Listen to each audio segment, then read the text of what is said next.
우리 찾으셨으면 한 목소리로 보겠습니다. 시작. 그러므로 우리가 믿음으로 의롭다 하심을 받았으니 우리 주 예수 그리스도로 말미암아 하나님과 화평을 누리자.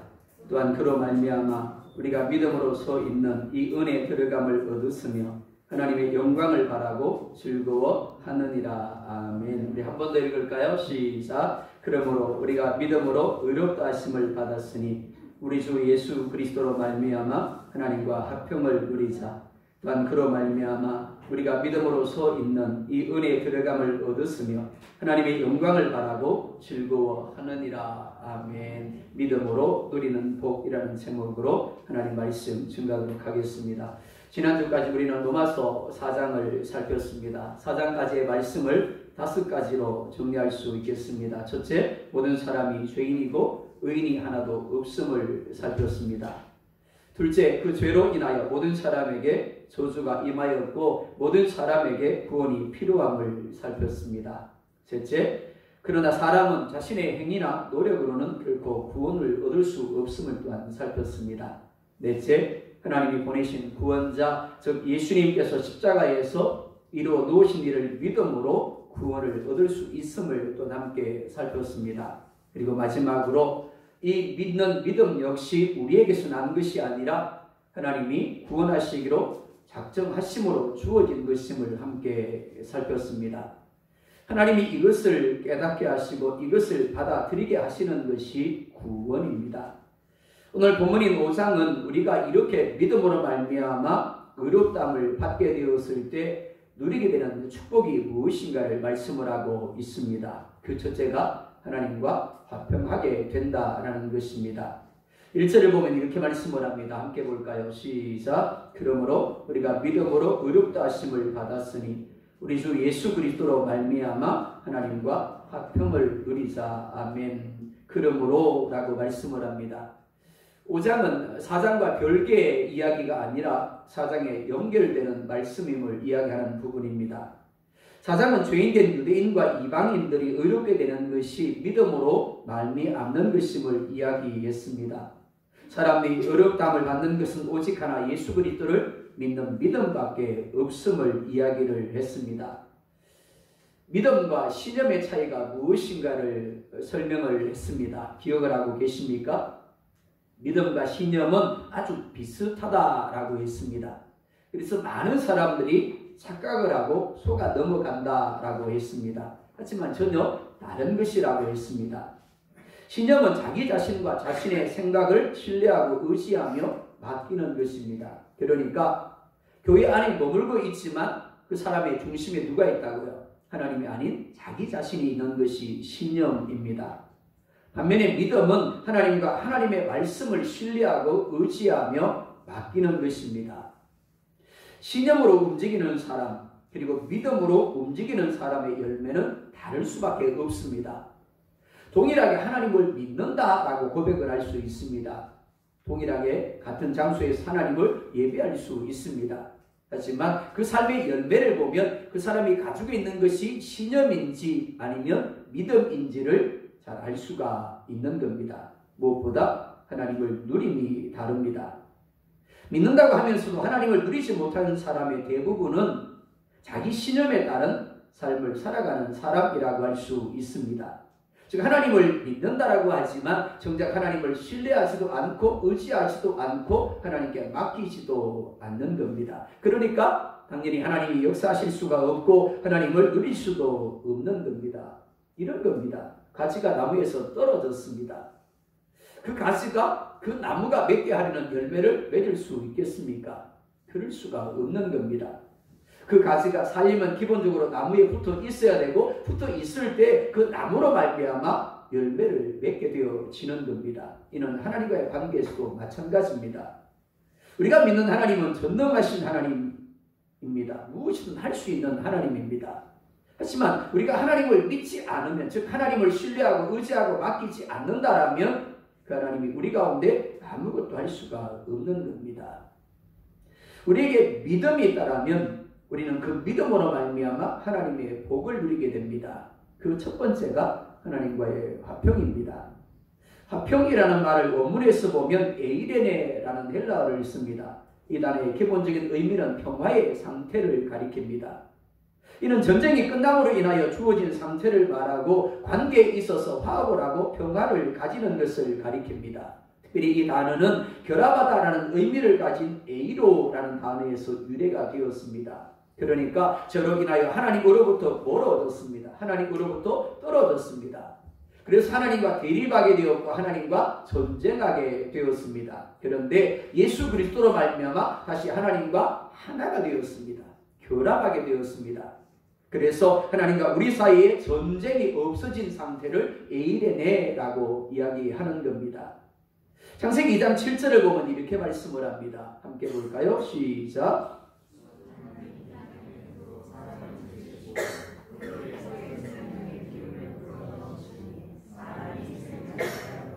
자, 이 말씀을 유념해서 잘 보시기 바랍니다. 이렇게 말씀을 합니다. 주 하나님이 땅의 흙으로 무엇을 지으시고요?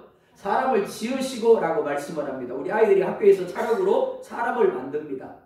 단지 흙으로 사람의 형상을 만들었을 뿐입니다. 하나님도 그렇게 만들었다라는 겁니다. 흙에 물을 부으셨겠죠? 그리고 흙으로 사람을 빚었습니다. 근데 그것을 뭐라고 불렀다고요? 사람이라고 불렀다라는 겁니다. 자, 두 번째 뭐라 말씀합니까? 그렇게 만든 사람에게 생명의 기운을 불어 넣으심으로 뭐가 되었다고요? 생명체가 되었다라고 말씀을 합니다. 그러니까 믿음의 사람은 자신이 하나님으로부터 지음받은 흙임을 인정할 수 있어야 합니다. 또한 계속적으로 하나님이 주시는 생명의 기운을 공급받아야 하는 존재임을 인정할 수 있어야 하는 겁니다. 그러니까 이런 사람은 하나님으로부터 결코 떨어질 수가 없는 겁니다. 계속해서 하나님을 바라보고 예수님께 붙어 있으려고 할 수밖에 없는 겁니다. 모든 인생들은 하나님의 은혜가 공급되지 아니하면 단순히 흙의 자리에 머무를 수밖에 없습니다. 그런데 아담이 이를 인정하기를 거부했습니다. 왜냐하면 하나님이 만들어도 너무 잘 만들었기 때문에 하나님 없이도 얼마든지 내가 하나님이 될 수 있다라고 스스로 살아갈 수 있다라고 착각하게 되었기 때문입니다. 그러니까 가지인데 나무 없이도 나는 얼마든지 열매를 맺을 수 있다라고 여긴 겁니다. 그래서 스스로 나무로부터 자신을 잘라내었습니다. 그리고 나무에서 내려온 겁니다. 이것이 성경에서 말씀하는 죄입니다. 피조물로서 하나님을 조물주로 인정하기를 거부한 겁니다. 그 결과 하나님이 원래 누리게 하려던 것을 모두 잃게 되었습니다. 왜냐하면 산 사람이 아니라 흙이기 때문입니다. 하나님이 함께 함으로 말미암아 산 사람이 되어지는데 하나님으로부터 떨어졌기 때문에 산 사람이 아니라 흙이 될 수밖에 없기 때문입니다. 범죄하기 전에는 하나님이 보시기에 좋았습니다. 그래서 하나님과 화평했습니다. 하나님의 은혜가, 하나님의 생명이, 하나님의 축복이 누려지고 있었습니다. 하지만 범죄함으로 하나님이 보시기에 진노의 대상이 되었고 원수가 되었습니다. 하나님으로부터 떨어지게 되었고 하나님과 끊임없이 전쟁하는 자리에 이르게 된 것입니다. 로마서 5장 10절에 이렇게 말씀을 합니다. 함께 볼까요? 시작. 곧 우리가 원수 되었을 때 그의 아들의 죽으심으로 말미암아 하나님과 화목하게 되었음즉 화목하게 된 자로서는 더욱 그의 살아나심으로 말미암아 구원을 받을 것이니라. 우리가 뭐가 되었었다고요? 원수 되었다라고 말씀을 합니다. 원수라는 말 헬라어로 에크트로스라는 단어를 씁니다. 이 말은 증오하다, 미워하다, 반대하다라는 의미입니다. 그러니까 하나님이 우리를 보시면서 어떻게 하셨다고요? 증오하셨다라는 겁니다. 미워하셨다라는 겁니다. 그리고 반대하셨다라는 겁니다. 그러니까 아무리 우리가 애쓰고 노력해도 하나님이 원래 주시고자 했던 행복을, 축복을 누릴 수가 없는 게 당연한 겁니다. 왜? 하나님이 계속해서 반대하시기 때문에 그렇습니다. 그런데 예수 그리스도가 그의 몸을 통해서 사람과 하나님 사이를 가로막고 있던 죄라는 담을 흠으로 떨으셨습니다. 그리고 그런 사실을 믿음으로 받아들이는 이들마다 의롭다함을 얻게 하셨습니다. 그리고 그 결과에 대하여 첫째, 주 예수 그리스도로 말미암아 하나님으로 더불어 화평을 누리자라고 말씀을 합니다. 누리자라는 말을 원문에서 보면 사본에 따라서 두 가지 단어로 나타남을 볼 수가 있습니다. 하나는 에코맨입니다. 그리고 또 하나는 에코맨입니다. 똑같은 단어입니다. 근데 길게 하느냐 짧게 하느냐에 따라서 뜻이 달라집니다. 길게 할 때 에코맨이라고 할 때 이 말은 누리자라는 의미입니다. 에코맨이라고 짧게 발음할 때 이 말은 있다라는 뜻입니다. 본문에서는 화평이 있다. 그러므로 이제 그 화평을 누리자라는 의미입니다. 문제는 이미 예수 그리스도를 믿음으로 말미암아 화평이 주어졌는데도 불구하고 여전히 죄의 의식으로 인해 하나님과의 화평을 누리지 못하는 사람이 많다라는 것입니다. 그러니까 이 말은 이미 우리에게 주어진 화평을 찾아서 누리자라는 의미로 이해하는 것이 옳겠습니다. 한번 물어볼까요? 여러분은 하나님과 화평을 누리고 계십니까? 우리에게 화평이 주어졌는데도 불구하고 화평을 누리지 못하는 이유가 무엇일까요? 누가복음 15장을 보면 둘째 아들에 대한 이야기가 나옵니다. 흔히 탕자의 비유라고 부릅니다.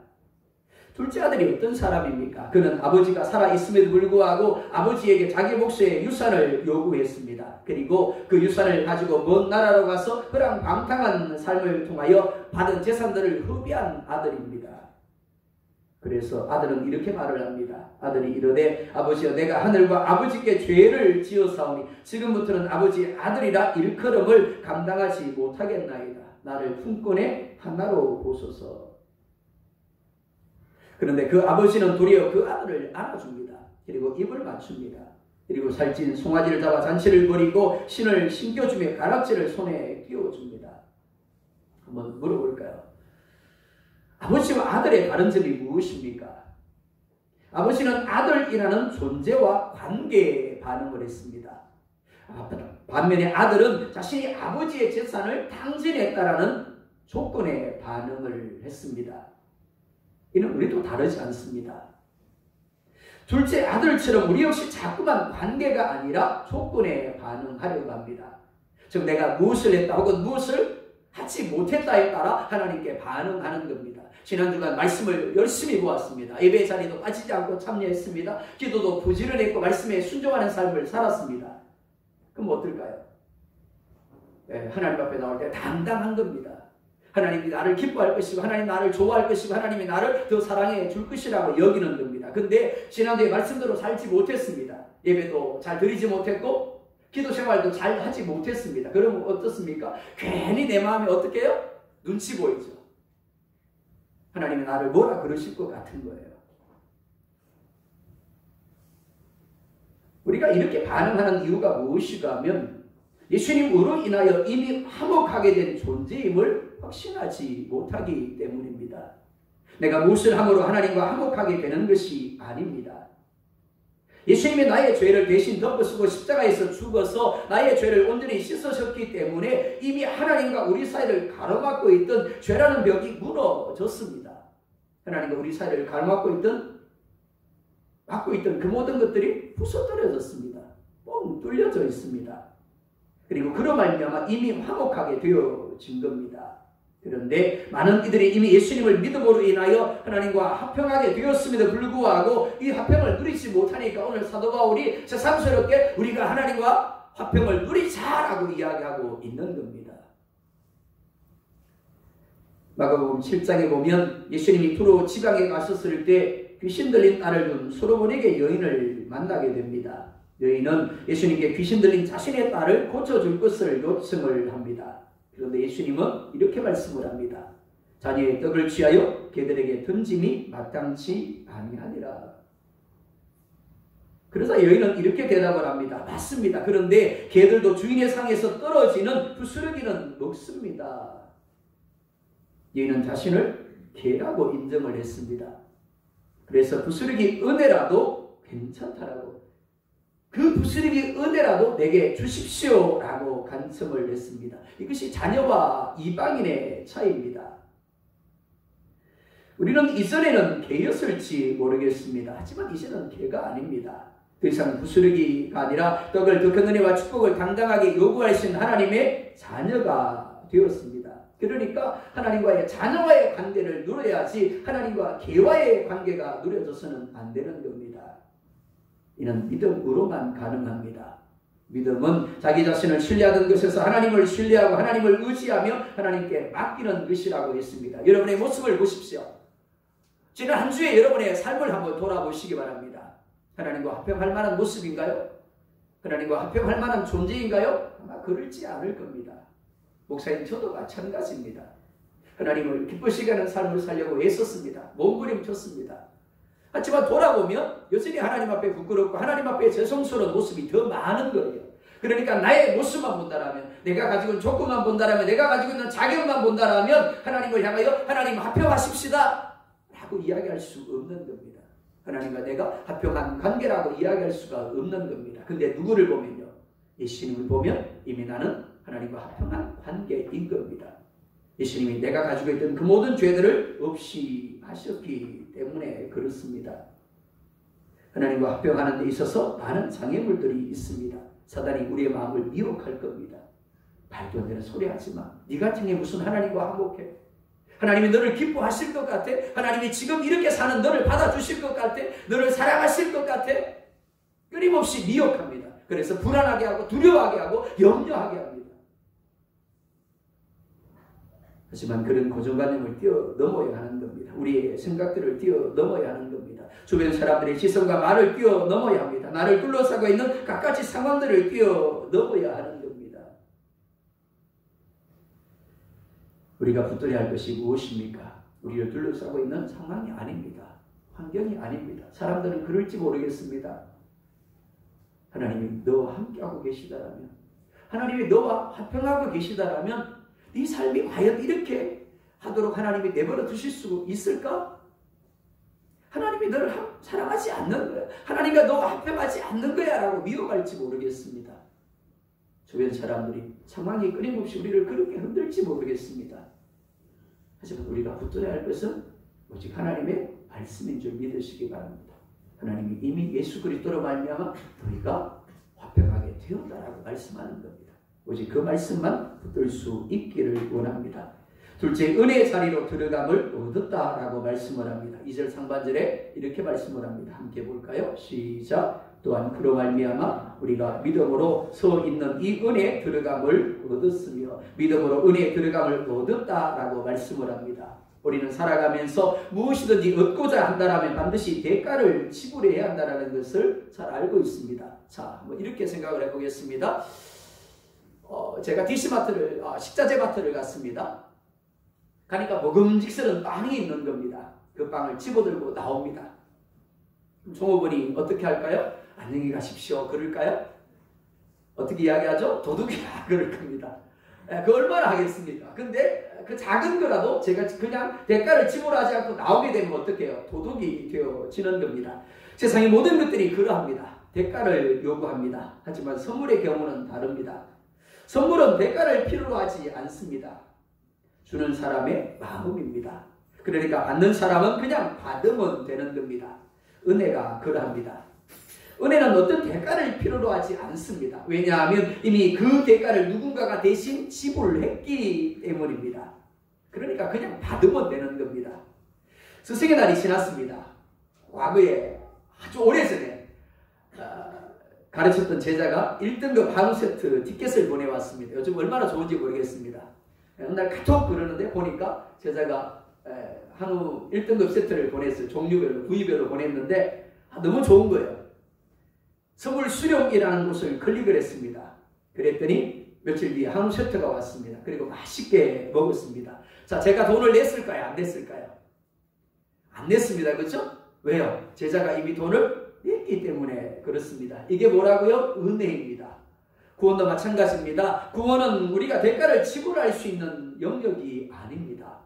로마서 6장 23절 상반절은 주의 삭은 사망이다 라고 말씀을 합니다. 그러니까 우리가 구원받기 위하여 대가를 지불할 수가 없는 겁니다. 그런데 하나님이 그 아들 예수 그리스도를 대신 죽게 하심으로 우리가 지불해야 될 대가를 대신 지불했습니다. 우리는 뭐만 하면 된다고요? 클릭만 하면 되는 겁니다. 믿음이라는 것을 클릭만 하면 구원이 우리에게 배달이 되어지는 겁니다. 믿는 자는 이미 구원을 얻었습니다. 이미 하나님의 자녀가 되었습니다.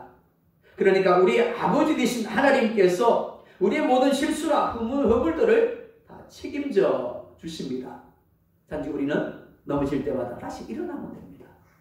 실수할 때마다 다시 하나님을 향하여 아빠 실수했습니다. 아빠 용서해 주세요 하면 됩니다. 그리고 예수님의 이름으로 기도하면 되는 겁니다. 요한일서 1장 9절에 이렇게 말씀을 합니다. 만일 우리가 우리 죄를 자백하면 그는 미쁘시고 의로사 우리 죄를 사하시며 우리를 모든 불의에서 깨끗하게 하실 것이요. 뭐 하기만 하면요? 자백하기만 합니다. 회개라는 클릭하만 하면, 자백이라는 클릭만 누르기만 하면 우리 죄가 사함을 얻고 모든 불의에서 깨끗하게 하심을 누릴 수 있다라고 말씀을 합니다. 그렇게 될 수 있는 이유가 뭐라고요? 믿음 때문이라는 겁니다. 교회 밖에 있는 어느 누군가가 잘못했습니다. 용서해 주세요. 그렇다고 용서 받을 수 있는 게 아니라는 겁니다. 어떤 사람만요? 예수 그리스도를 믿는 사람. 예수님이 십자가에서 죽으심으로 우리가 지불해야 할 죄의 값을 다 지불하셨습니다. 믿음은 죄의 값에 대한 지불 증서입니다. 우리는 하나님의 자녀로서 분명히 말씀대로 살아야 합니다. 말씀대로 살기 위해서 발버둥 쳐야 합니다. 하지만 그럼에도 불구하고 넘어지고 실패할 때가 있습니다. 그리고 그 죄가 하나님과 우리 사이를 가로막습니다. 하나님의 임재가 느껴지지 않습니다. 기도하는데도 불구하고 하나님이 기도에 응답하지 않습니다. 그럴 때 우리가 해야 할 것은 예수님께서 십자가에서 지불하신 보증서인 믿음을 가지고 하나님께로 나아가서 우리의 죄를 인정하고 자백하는 겁니다. 그러면 하나님이 내가 어떤 죄를 지었든지 용서해 주시고 다시금 은혜를 누리게 하시는 겁니다. 자유함을 누리게 하시는 겁니다. 왜 그렇다고요? 예수님이 이미 값을 지불하셨기 때문입니다. 세 번째로 하나님의 영광을 바라고 즐거워하게 되었다라고 말씀을 합니다. 2절 하반절에 이렇게 말씀을 합니다. 함께 봅니다. 시작. 하나님의 영광을 바라고 즐거워하느니라. 다시 볼까요? 시작. 하나님의 영광을 바라고 즐거워하느니라. 이를 현대인의 성경으로 보면 이렇게 말씀을 합니다. 그래서 우리는 하나님의 영광에 참여할 희망 가운데서 기뻐하고 있습니다. 좀 더 쉽죠? 다시 한번 볼까요? 그래서 우리는 하나님의 영광에 참여할 희망 가운데서 기뻐하고 있습니다. 앞서 누가복음 15장에 둘째 아들 이야기를 했습니다. 아버지는 받은 유산을 먹고 마시고 즐기느라고 모두 써버린 둘째 아들을 안아줍니다. 그리고 입을 맞춥니다. 가락지를 끼워주고 신을 신겨주고 살찐 송아지를 잡아서 잔치를 베풀어 줍니다. 아버지가 이렇게 한 것은 그 아들에 대한 사랑 때문입니다. 그 아들이 잘났기 때문이 아닙니다. 그 아들이 똑똑했기 때문이 아닙니다. 그 아들이 아버지의 말에 순종을 잘했기 때문도 아닙니다. 단지 그가 아들이었기 때문입니다. 아버지는 그 아들에 있는 모든 그대로를 사랑하셨습니다. 세상 모든 사람들이 그를 손가락질하고 비난할지라도 아버지는 여전히 그를 사랑한 것입니다. 왜 그렇다고요? 아들이기 때문입니다. 아버지는 아들이 가진 수많은 비난의 조건에도 불구하고 그에게 가락지를 끼워주고 신을 신겨주심으로 아들의 자리를 회복시켜 주었습니다. 이게 뭐라고요? 영광이에요. 영광은 빛, 광채라는 의미입니다. 아버지의 곁을 떠났습니다. 떠난 자리가 빛나는 삶처럼 보였습니다. 그런데 얼마 가지 않아서 거지가 되어버렸습니다. 그런데 돌아와서 아버지와 함께 하게 되자 다시 영광을 찾게 되었습니다. 그러니까 이 영광은 아들의 영광이 아니라 아버지의 영광입니다. 아버지와 함께 함으로 말미암아 아버지의 영광이 자신의 영광이 된 것입니다. 창세기 1장 26절에 이렇게 말씀을 합니다. 하나님이 이르시되 우리의 형상을 따라 우리의 모양대로 우리가 사람을 만들고, 하나님의 형상, 하나님의 모양대로 만들어진 것이 사람입니다. 그런데 안타깝게도 지금 우리는 죄로 인하여 하나님의 형상, 하나님의 모양이 훼손되어 버렸습니다. 한번 물어볼까요? 여러분이 지금까지 살아오면서 가장 행복했다라고 느꼈던 순간이 언제 있습니까? 그런데 그 행복이 지금도 누려지고 있습니까? 사람은 성공하면, 부자가 되면, 높은 자리에 오르면 행복할 것이다라고 여깁니다. 그래서 끊임없이 성공하고 끊임없이 부자가 되고 끊임없이 높은 자리에 올라가기 위해서 애쓰고 노력을 합니다. 실제로 많은 사람들이 그런 사람을 부러워하는 것이 사실입니다. 하지만 그것은 진정한 영광이 아닙니다. 참 행복이 아닌 겁니다. 그들이 정말 행복하다면 부자는 더 이상 많은 것을 욕심내지 않을 수 있어야 합니다. 높은 자리에 있는 사람은 그 높은 자리에 올라가려고 하지 않아야 맞습니다. 우리는 지난 대통령들의 영광이 얼마나 헛된 것인가를 잘 보았습니다. 대한민국의 최고의 자리에 머물렀습니다. 가장 행복한 자라고 가장 영광을 가진 사람이라고 여겨졌을지 모르겠습니다. 하지만 그들은 한순간에 죄인이 되었습니다. 그리고 옥에 갇혔죠. 그들이 행복자입니까? 그들의 영광의 사람입니까? 재벌도 마찬가지입니다. 영광의 모습을 하고 있지만 그 모든 것은 진정한 영광이 아닙니다. 잠시 빛나는 듯 하다가 꺼져버리는 영광의 그림자일 뿐인 겁니다. 진정한 영광은 하나님과 함께할 때 누려지는 겁니다. 아무것도 가지지 못해도 아무것도 되지 못해도 그 사람의 얼굴에서 빛이 납니다. 그 사람의 입에서 끊임없이 감사와 찬송이 쏟아져 나옵니다. 왜냐하면 하나님이 함께하고 계시기 때문에 그렇습니다. 무엇보다 장차 들어가 누리게 될 하늘 영광을 기대하며 살기 때문입니다. 본문을 보면 호라는 전치사가 붙어 있습니다. 그냥 영광이 아니라 그 영광입니다. 하나님이 보시기에 좋았던 하나님의 형상을 가졌던 가장 고귀하고 가장 행복했던 그 상태를 가리키는 겁니다. 그런데 그 영광을 바란다라고 말씀을 합니다. 바란다라는 말은 기대하고 소망한다라는 의미입니다. 요한계시록 21장 3절과 4절에 이렇게 말씀을 합니다. 함께 볼까요? 시작. 내가 들으니 보좌에서 큰 음성이 나서 이르되 보라 하나님의 장막이 사람들과 함께 있으며 하나님이 그들과 함께 계시리니 그들은 하나님의 백성이 되고 하나님은 친히 그들과 함께 계셔서 모든 눈물을 그 눈에서 닦아주시니 다시는 사망이 없고 애통하는 것이나 욱하는 것이나 아픈 것이 다시 있지 아니하니니 처음 것들이 다 지나갔음이리라. 아멘. 이 세상의 삶은 밑빠진 독과 같은 삶입니다. 채우고 채워도 비워질 수밖에 없는 삶입니다. 아무리 많은 것을 가지고 아무리 많은 것을 누려도 결국 참된 행복을 누릴 수가 없고 참된 영광의 자리에 이를 수가 없습니다. 솔로몬은 가장 많은 것을 소유한 부자였습니다. 가장 높은 자리에 있는 왕이었습니다. 1층에 아내를 둔 가장 많은 쾌락을 누린 사람이기도 했습니다. 세상 사람들이 그토록 얻고자 하고 누리고자 하는 모든 것들을 얻었고 누린 사람입니다. 그러니까 솔로몬이 이렇게 고백을 해야 맞습니다. 나는 최고의 영광을 누렸습니다. 나는 가장 최고의 행복자였습니다. 그런데 솔로몬은 정반대의 고백을 하고 있습니다. 전도서 12장 7절 8절 또 같이 봅니다. 시작. 흙은 여전히 땅으로 돌아가고 영은 그것을 주신 하나님께로 돌아가기 전에 기억하라. 전도자가 이르되 헛되고 헛되도다. 모든 것이 헛되도다. 솔로몬은 그 누구도 이 세상에서 영원히 살 수 없음을 알았습니다. 그 무엇도 영원하지 않음을 알았습니다. 아무리 높은 자리에 있어도 아무리 많은 것을 소유해도 아무리 많은 쾌락을 누려도 영원하지 않더라는 겁니다. 어느 날 하나님이 돌아오너라. 그러면 심장이 멈추어지고 떠나갈 수밖에 없는 존재가 사람이더라라는 겁니다. 그래서 고백을 합니다. 하나님을 떠나서 해 아래서 수고하는 모든 것이 헛되도다. 뭐가 가장 큰 행복이라고요? 뭐가 가장 큰 참 영광이라고 말씀을 합니까? 하나님과 함께하는 것이라는 겁니다.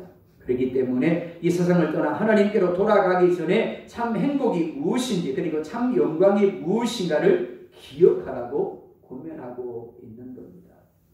아무리 많은 것을 가지고 누려도 아주 작은 것에도 힘겨워할 수밖에 없는 것이 우리들입니다. 고통스러워하며 남몰래 눈물을 지을 수밖에 없는 삶이 이 세상의 삶입니다. 목회를 하다 보면 사람의 한계가 참 한스러울 때가 많습니다. 이야기를 들었습니다. 깁스 시술을 했고요. 그로 말미암아 참 많이 힘들어했습니다. 퇴원 후에 만났는데 너무 말라 있는 거예요. 뼈밖에 없었습니다. 근데 지난 주간에 또 피가 나와서 급하게 의료원의 응급실로 갔다라고 합니다. 제 마음 같은 건 그런 거예요. 제가 하나님 같으면 바로 치료해 줬으면 좋겠어요. 근데 하나님이 모르겠어요. 하나님의 뜻이 무엇인지 고쳐주시지 않는 겁니다. 여전히 그 자리에 머물러 있게 하시는 겁니다. 우리 민용 형제만이 아닙니다. 사역을 하면서 참 힘들어하는 많은 분들을 보았습니다. 근데 그게 뭐라고요? 그게 인생이더라는 겁니다. 질병에서 남을 입고 건강하게 될지라도 또 육신의 질병이 또 찾아옵니다. 부자가 되었는데 어느 순간에 그 모든 것을 잃어버리고 가난함의 자리에 머물게 되고 높은 자리에 머무는데 어느 순간 떨어져서 낮은 자리에 머무는 것이 인생이더라라는 겁니다. 그러니까 그 모든 것들을 잃어버리고 그 모든 것들을 빼앗기고 이 세상을 떠나가기 전에 참 행복이 무엇이고 참 영광이 무엇인가를 기억하라고 솔로몬은 자신과 같은 삶을 살지 말라고 믿음의 후배된 우리들을 향하여 권면하고 있는 겁니다. 로마서 8장 18절에 이렇게 말씀을 합니다. 장차 우리에게 나타날 영광에 비추어 보면 지금 우리가 겪고 있는 고통은 아무것도 아니라고 생각합니다. 힘들지 않습니까? 아프지 않습니까? 고통스럽지 않습니까? 여러분 하나님에 대한 원망도 불평도 쏟아져 나오지 않습니까? 그런데 뭐라 말씀을 합니까? 지금 내가 그로 말미암아 힘이 들지만 고통스럽지만 내가 지금 겪는 그것이 하늘나라의 영광을 바라보게 되면 슬픔 중에도 기뻐할 수 있게 되고 고통 중에도 어떻게 해요? 즐거워할 수 있게 된다는 겁니다. 왜요? 내가 누리게 될 그 영광은 지금의 고통과 지금의 아픔과 비교할 수 없는 것이기 때문이라는 겁니다. 그 나라에 가면 하나님이 눈물을 닦아주실 겁니다. 나의 등을 두들겨 주시겠죠? 힘들었지? 아팠지? 고생했다. 그런데 네가 올 때 나도 운 거 아니? 네가 아파서 주저앉을 때 내가 주저앉아서 함께 울었던 거 아니? 그러실 겁니다. 믿음으로 그 나라를 바라보게 된다는 겁니다. 믿음으로 그 영광을 기대하게 된다는 겁니다. 이것이 믿음이라는 비밀을 깨달은 사람이 누리는 복입니다. 이제는 여러분이 이 믿음으로 주어지는 복을 풍성히 누리는 삶을 살 수 있기를 원합니다. 하나님 우리에게 이미 화평하게 한 줄 믿으시기 바랍니다. 그리고 매일매일의 삶 가운데서 은혜 자리로 들어가게 하시는 것을 믿으시기 바랍니다. 힘들 때마다 아플 때마다 하늘 영광을 바라보면서 그날을 기대하면서 오늘도 견뎌내고 오늘도 버텨내고 또 오늘을 이김으로 마침내 하늘나라에 들어가서 영광을 누릴 수 있는 그런 될 수 있기를 예수님의 이름으로 축복합니다. 기도하겠습니다. 우리 말씀을 생각하면서 이렇게 한번 기도하십시다. 하나님, 예수 그리스도를 믿는 믿음으로 말미암아 이미 하나님과 화평하게 되었습니다. 주변의 상황들, 환경들, 주변 사람들의 소리들, 내 마음에서 일어나는 갖가지 사단의 미혹들에 흔들리지 않고 오직 하나님과의 평화를 누리게 하여 주십시오라고 기도하십시다. 그리고 예수 그리스도를 믿는 믿음으로 인하여 주어진 은혜를 누리며 살게 해달라고 힘들고 어려운 삶의 여정들 속에서 주저앉고 싶을 때마다 포기하고 싶을 때마다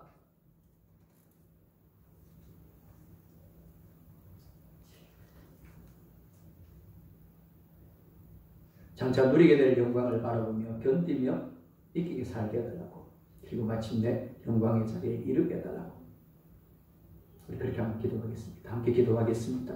아버지 하나님 사랑합니다. 아버지 하나님 감사합니다. 우리가 무엇이가 하나님 예수님을 아버지 우리를 대신하여 십자가에서 죽게 하시고 그 예수님을 말미암아 하나님 앞에 가게 하시는지 하지만 아버지 하나님 우리는 아버지 하나님 이미 아버지 하나님과 더불어 화평하여졌음에도 불구하고 우리를 둘러싸고 있는 눈에 보이는 상황 때문에 환경 때문에 그리고 아버지 하나님 주변 사람들의 소리 때문에 우리 안에서 일어나는 갖가지 하나님 사단이 주는 아버지 하나님 불신앙의 소리들 때문에 하나님과 평화를 누리지 못하며 하나님과 아버지 하나님 합평하는 자리에 있지 못함을 지어 고백합니다.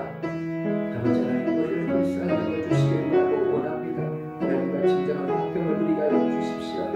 어느 자리에 있든지 하나님이 주시는 평강이 아버지 하나님 우리 가운데 누려지게 하여 주시기를 원하옵나이다.